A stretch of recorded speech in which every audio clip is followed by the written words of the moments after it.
The big leagues have produced some big players. Walter Johnson was the big train. Paul Wainer was big poison. Lance Parrish was the big wheel.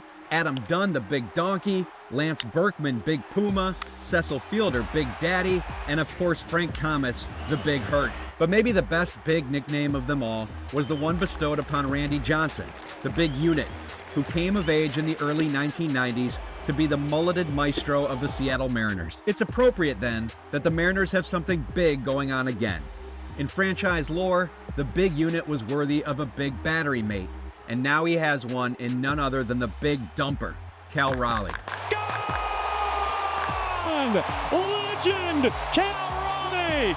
Let's be clear, Raleigh could have had an undistinguished catching career, could have been a bust or a backup or a bench warmer, and we would still be of the opinion that he has one of the greatest nicknames in baseball today. In a genre that has gravitated too much toward uncreative hyphenations akin to the one bestowed upon another former Mariner in A-Rod, the big dumper name stands out even more than the broad backside that inspired it.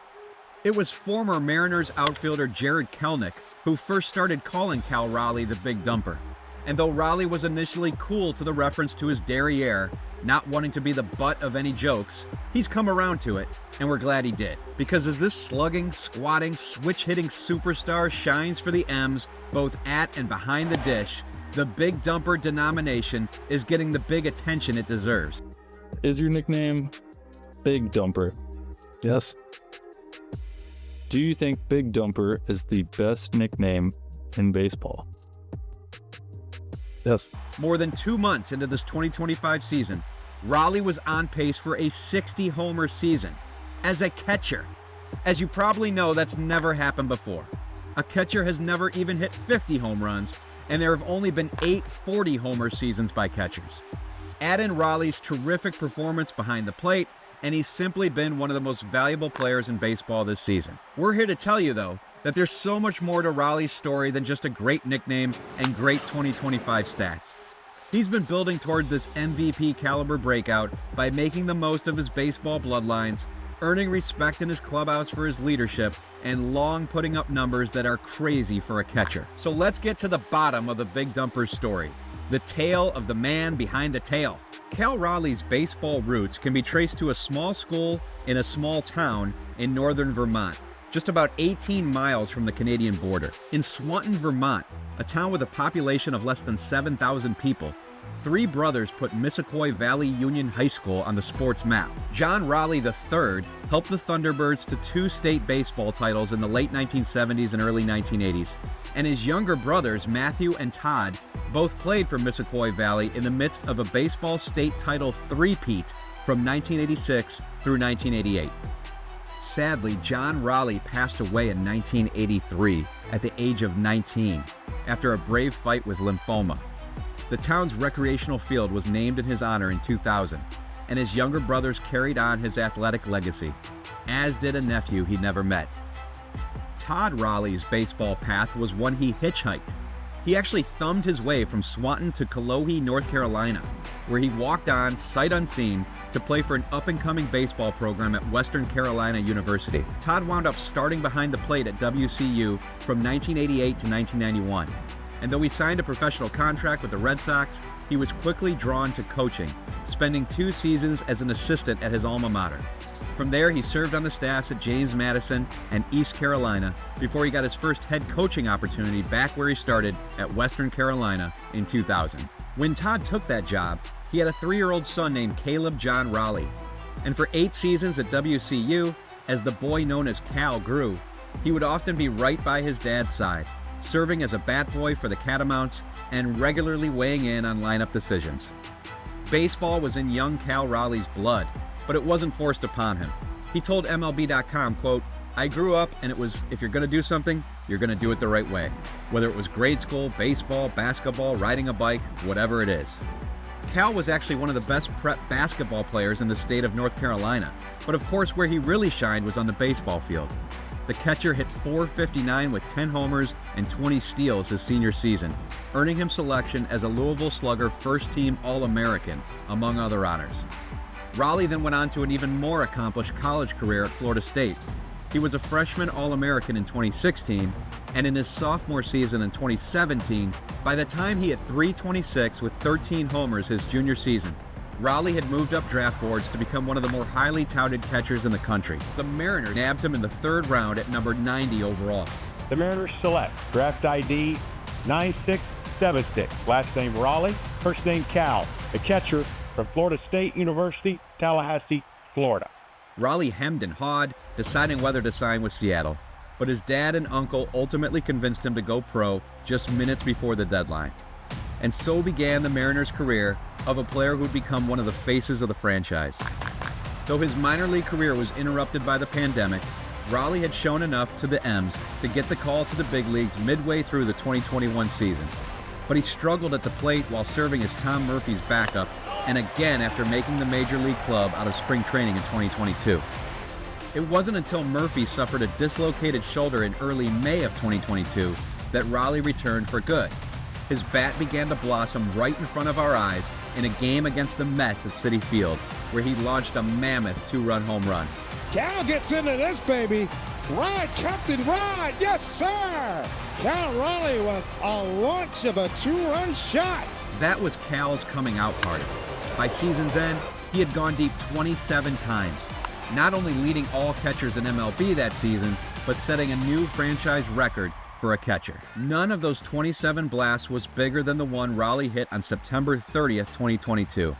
With 7 games left in the season, the Mariners needed just one win to end a 21-year playoff drought that at the time was the longest for any team in North American professional sport. The game was tied at 1 apiece in the 9th, and right-handed A's reliever Domingo Acevedo was on the mound. With 2 outs, the Mariners set Raleigh up to bat to pinch hit as a lefty. He worked the count full, and then... A drive deep to right field, down the line. The Mariners win this game 2-1. The dream lives. They're going to the playoffs. The dream is over. Cal Raleigh, wow! Hey now! Hey now! Hey now! Are you kidding me, Cal Raleigh? Only 155 days after being demoted to the minors, Raleigh hit one of the biggest home runs in Seattle franchise history. And since then, he's just kept mashing, breaking his own franchise catcher record with 30 homers in 2023, including 2 in Boston on May 15th, when he became the first catcher in history to go deep from both sides of the plate in a game in the long history of Fenway Park. And the Cal Raleigh show continues in Boston tonight. In 2024, Raleigh broke his own Mariners catcher record again with 34, including a walk-off grand slam against the White Sox and 2 multi-homer games in a 3-game span against the Padres and Angels. Raleigh became just the 12th catcher in MLB history with multiple 30-homer seasons. All told, his 93 homers from 2021 through 2024 were the most ever for a primary catcher in his first 4 seasons, one more than Hall of Famer Mike Piazza had from 1992 to 1995. And remember, Raleigh was doing this with his home games at T-Mobile Park, which routinely rates as the most pitcher-friendly ballpark in the big leagues, a difficult place for the long ball. But while Raleigh distinguished himself with his power production, the big dumper proved to be more than just a big bat. He also had a big arm, leading the league in defensive caught stealings in 2023 and 2024. His framing also improved, from ranking 8th in MLB with 6 framing runs in 2023 to ranking 2nd with 13 in 2024. Not only did he take home his first Gold Glove last fall, but he was also voted the Platinum Glove winner as the best overall defender in the American League. The Mariners had by far the lowest starting staff ERA in MLB last season, and Raleigh and his game calling were credited as a big reason why. He posted up for a league-leading 1,122 innings behind the plate. In fact, posting up has long been Raleigh's calling card. He's played through a broken thumb, a torn ligament in his hand, and even a broken tooth. Nothing can bump the dumper. So by the start of 2025, Raleigh had earned big respect in baseball, as well as a 6-year extension by the Mariners. But this year, he's on pace for one of the greatest seasons by any catcher in history. Raleigh was already at 23 through his first 59 games this season. That had him just 17 homers shy of the 9th 40-homer season by a catcher in MLB history. The only catchers to do it this century were Javi Lopez in 2003 and Salvador Perez in 2021. So Raleigh stands a very good chance at joining that short list and perhaps becoming the first catcher ever with 50. And with 4 go-ahead homers in the 7th inning or later so far, he's been as clutch as ever. But Raleigh's season is not all about the long ball. He's also drawing walks and limiting strikeouts at career best rates. His on-base percentage is one of the top 25 in the sport, and his 187 weighted runs created plus means his offensive performance has been 87% better than league average. If he were to maintain that mark, it would be the greatest ever for a catcher, besting the 183 mark posted by Piazza with the 1997 Dodgers. And once again, Raleigh keeps posting, getting the start at DH on those rare days when he's not squatting behind the plate. Raleigh's contributions on both sides of the ball make him one of the most valuable players in the game, especially on a Mariners team that entered the year with major question marks in the lineup. The big dumper trails only Aaron Judge in wins above replacement, and he could become just the 9th catcher in history to produce at least 8 WAR in a season. So Cal Raleigh has a great nickname, yes, but more importantly, he's a great player. He squats, he swats, and he trots. And as the dumper delivers, once again, there's something big happening in Seattle.